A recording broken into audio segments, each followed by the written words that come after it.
Olá, paz! Seja muito bem-vindo a mais um vídeo do nosso canal do YouTube. É um prazer te receber aqui. Para você que ainda não é inscrito, se inscreva e ative o sininho para receber as nossas notificações e ficar por dentro dos novos conteúdos deste canal. Aqui temos também devocionais, testemunhos e ministrações para que você seja ainda mais abençoado. Como igreja, queremos te deixar um convite para que você possa nos fazer uma visita de forma presencial assim que possível e conhecer a nossa casa.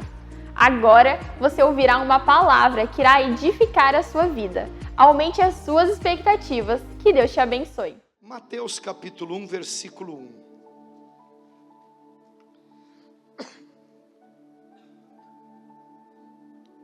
Mateus 1, versículo 1. Livro da geração de quem? De Jesus Cristo, filho de Davi, filho de Abraão. Versículo 2. Abraão gerou a Isaque. Isaque gerou a Jacó. Jacó gerou a Judá e seus irmãos. Vá no versículo 5. Não pode ser o 3. O 3.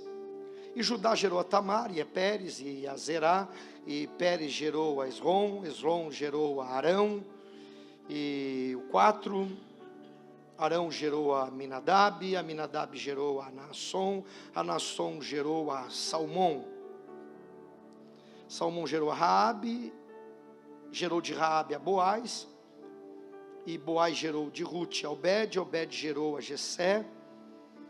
Até aqui, tudo bem. Não, vamos lá, continua, o 6. Jessé gerou o rei Davi gerou Salomão, daqui foi mulher de Urias, versículo 7. Salomão gerou a Roboão gerou a Abias gerou a Asa. Vamos embora. Asa gerou a Josafá gerou a Jorão gerou a Uzias. Versículo 9, Uzias gerou Jotão. Coloca para nós aí agora, 2 Crônicas 26, 3. Eu parei em Uzias.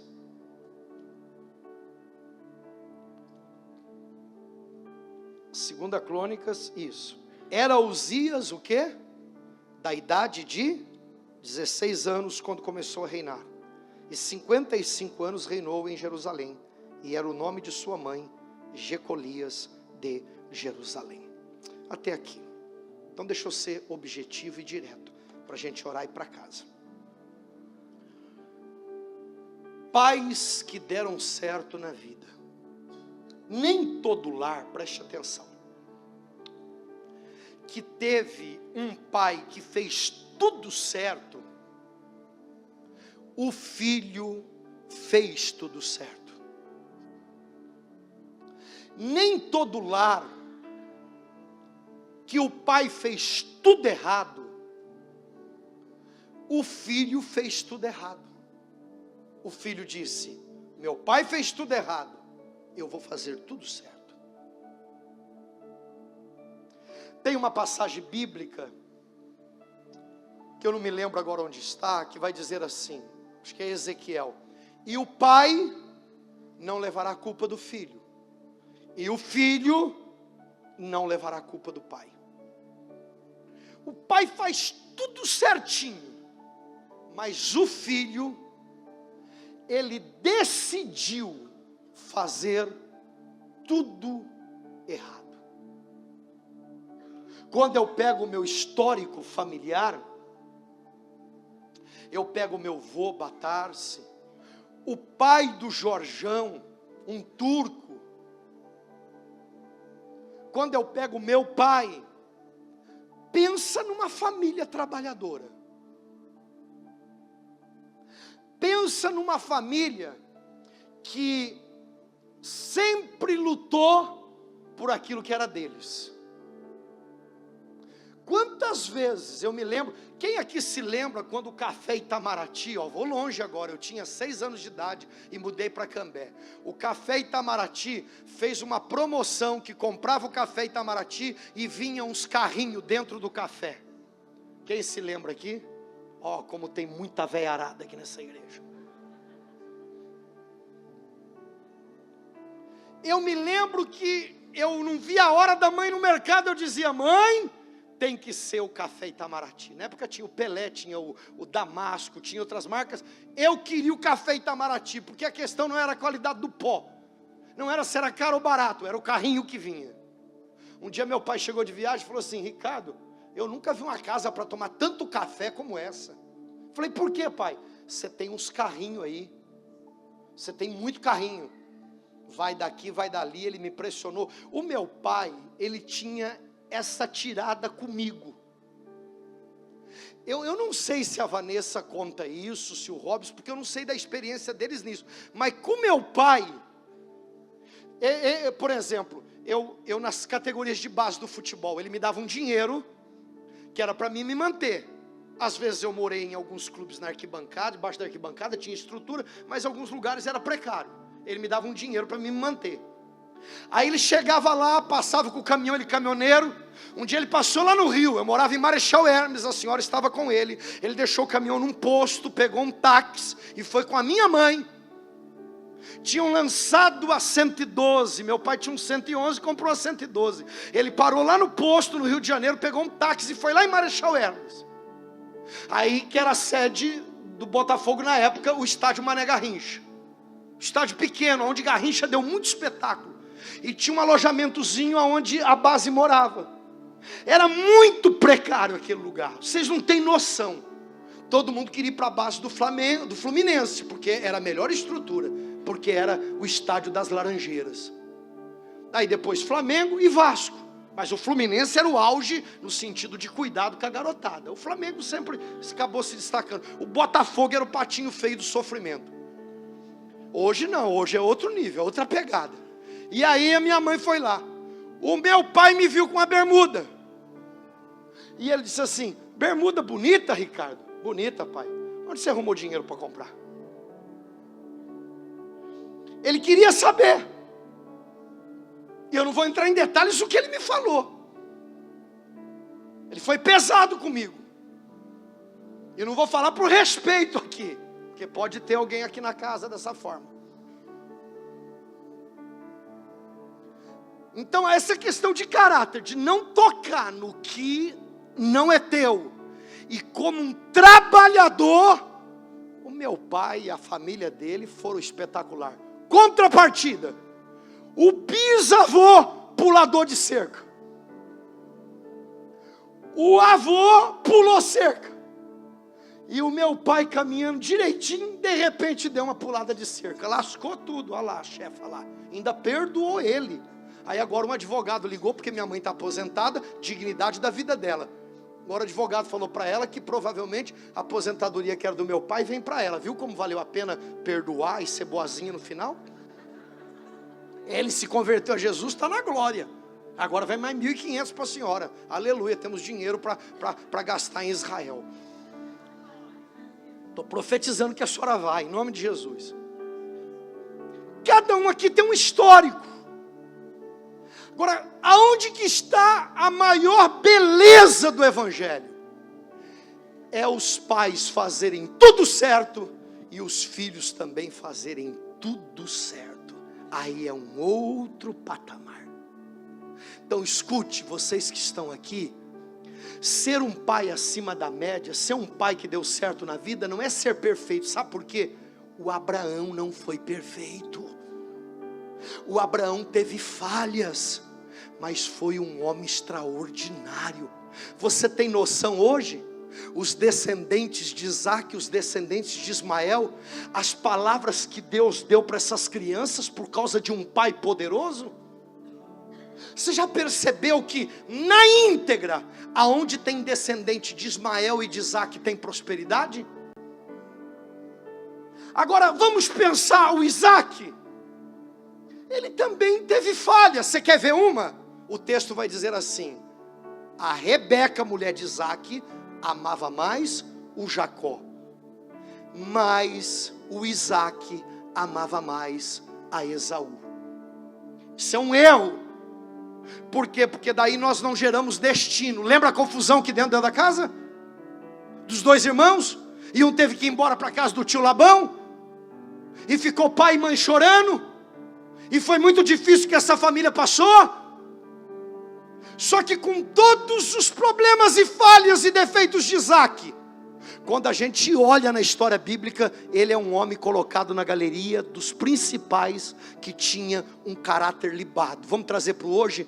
Pagava a conta, e quando não tinha dinheiro para pagar, ligava avisando. Que é um outro patamar. Eu não tenho hoje, mas eu justifico. E não arrumo outra dívida enquanto não pagar essa. Isaac, teologicamente, é considerado como um exímio caráter de integridade e de vida correta. E o Jacó? 13 filhos, uma moça e 12 rapazes. O José não era o queridinho, apenas Deus tinha chamado ele para ser governador do Egito. E aí cada família tem que entender, esse filho foi chamado para isso, aquele outro filho foi... Não precisa de inveja, porque a bênção é para todos. Sim ou não, gente? A bênção é para todos. Agora, olha que poder deste pai Jacó. Olha o poder dele. Lembra que ele chegou e a Raquel tinha morrido? O que a parteira disse? Ela deixou um nome para colocar aí de Benoni, mas ela morreu, a criança sobreviveu. Ele disse, olha, com todo respeito aí os Benoni da vida, mas Benoni tem a ver com ela, não comigo, porque ela morreu aflita, cheia de crise, e Benoni tem a ver com aflição. Então eu estou cancelando essa aflição, estou profetizando o meu futuro. Essa criança vai se chamar Benjamim, que significa o filho da minha velhice. Agora, quer ver como profecia tem memória? Diga aí para quem está do teu lado, profecia tem memória. É por isso que você não pode ter medo de profetizar. Não tenha medo de profetizar. Tem muitos de nós aqui, pastores, que às vezes Deus quer nos usar para curar uma pessoa, e a gente não fala por medo, pastor Iracema, a gente fica com medo, e Deus querendo nos usar. Nós não podemos ter medo de profetizar. Lembra agora? E o José? Era na carruagem dos ismaelitas. Onde colocava esse José, ele dava certo, irmãos. Prenderam, dava certo. Colocou na casa de Potifar, a mulher pressionou, queria dormir com ele, rasgou a roupa, mentiu contra ele. Ele se manteve firme. Lá diante de Faraó, firme. Diante do pequeno, firme. Diante do grande, firme. Diante do pobre, firme. Diante do rico, firme. O cara não mudava. O cara era um fenômeno. Lembra que os irmãos estão chegando? Lembra da profecia que se cumpriu, as vacas magras e a gorda? Nas vacas magras, nas vacas gordas, poupou. E aí, o José governando o Egito, ficou muito rico com o faraó. Agora, os próprios irmãos que tinham vendido ele foram parar lá, sim ou não? E quando ele avistou os irmãos, a ira acendeu nele, porque ele foi vendido, foi negociado, foi humilhado. Mas o texto bíblico vai dizer assim: e de repente, o José avistou a Benjamim. Então escute isso. José teve que se encontrar com a profecia do seu pai Jacó. A profecia de um pai muda a história. O pai disse: filho da minha velhice será o Benjamim.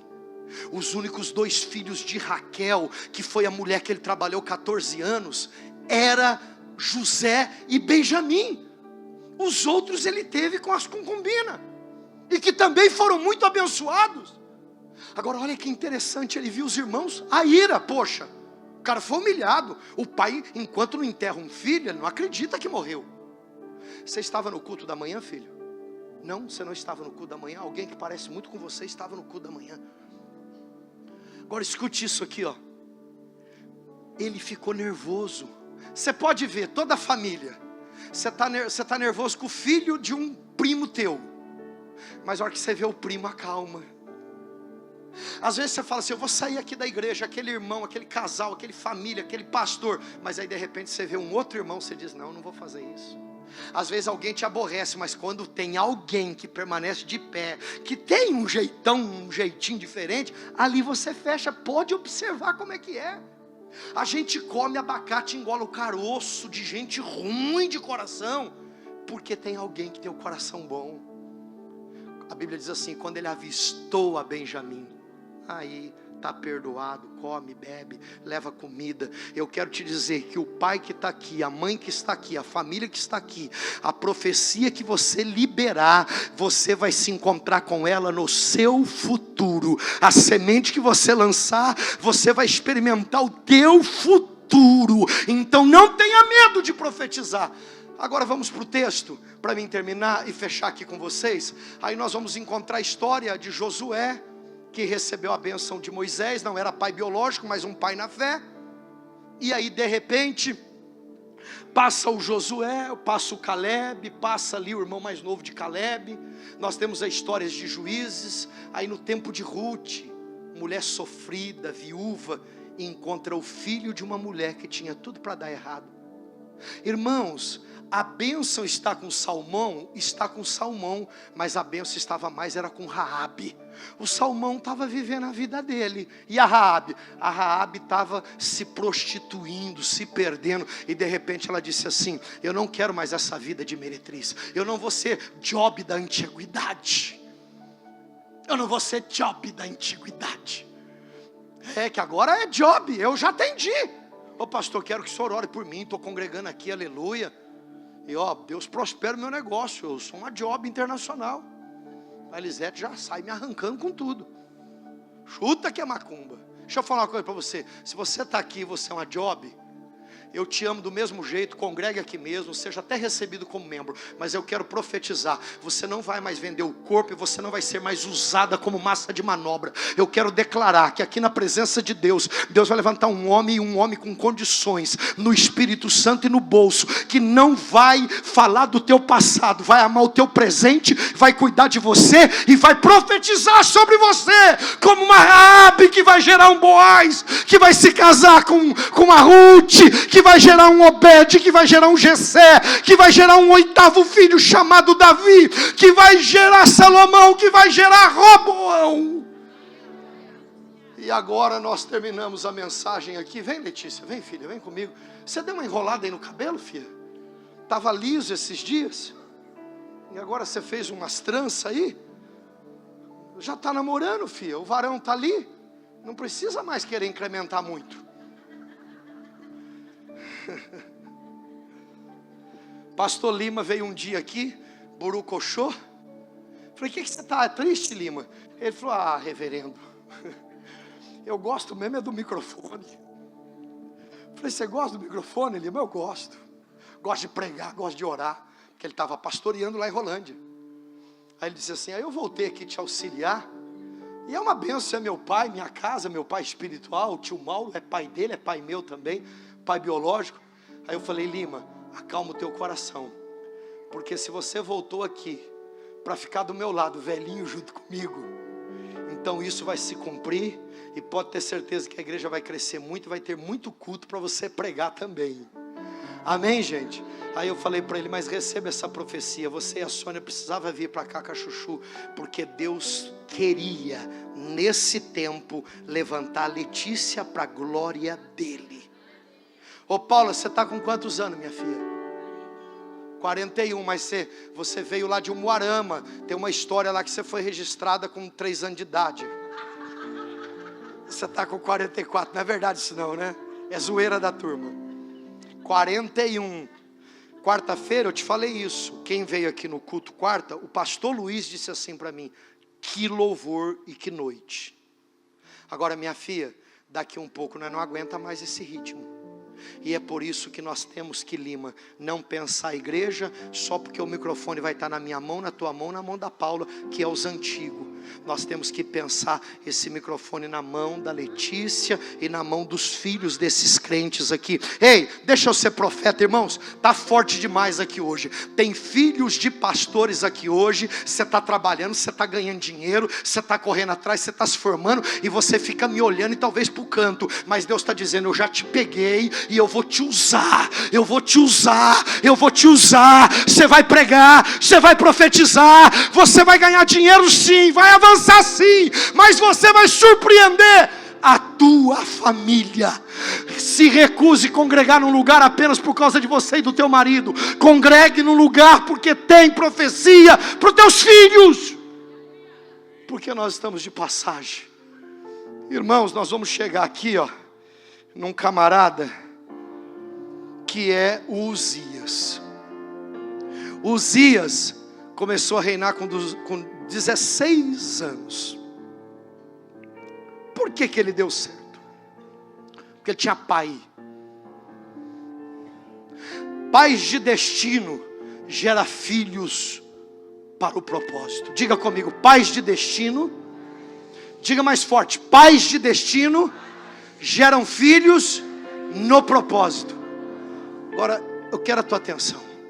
Esse Uzias, no mesmo capítulo 26, depois, ele se achou o cara. Ele se achou poderoso. E se achou melhor e superior do que todo mundo. E ele começou a rejeitar os propósitos e os princípios de Deus. A Bíblia vai dizer que deu uma doença nele. E ele morreu doente. Ele reinou 55 anos. Começou com 16. Então ele morreu com 71 anos de idade.